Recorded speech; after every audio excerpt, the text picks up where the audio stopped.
Shirt খুলছে কেন? না হয় নদী পার হবো কিভাবে? নদী পার হতে শার্ট প্যান্ট কেন খুলতে হবে? নদী পার হতে তো নৌকা লাগবে বা লঞ্চ লাগবে, এগুলো নাই? না না, আমাদের গ্রামের নদী হেঁটে হেঁটে পার হতে হয়। অবমত কোথায় যাচ্ছ?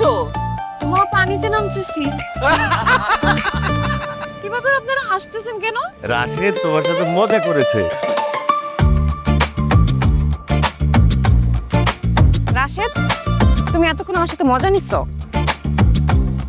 ভাইজান গো, কতদিন পরে গ্রামে আসলেন না? আপনারা আইবেন, আমার একটু জানাইবেন না তো আমি নদীর ঘাটে নৌকা নিয়ে বসে থাকতাম।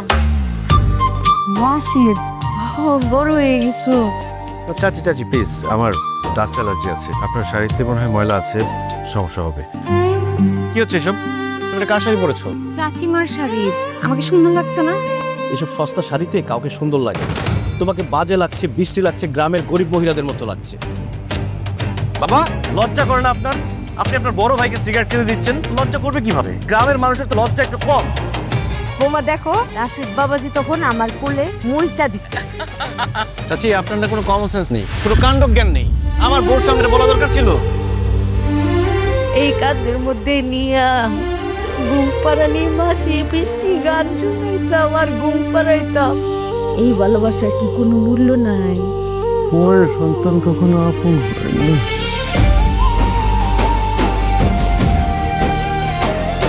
কালকের মধ্যে বাড়ি ছেড়ে চলে যাবেন। আপনাদের মতো চাকর বাকর আমার কোনো দরকার নেই।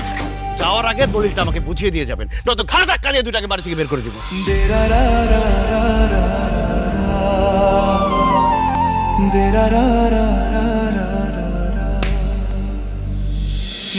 আচ্ছা কোন তো রাশেদের মতো আমার একটা সন্তান থাকলো না কেন?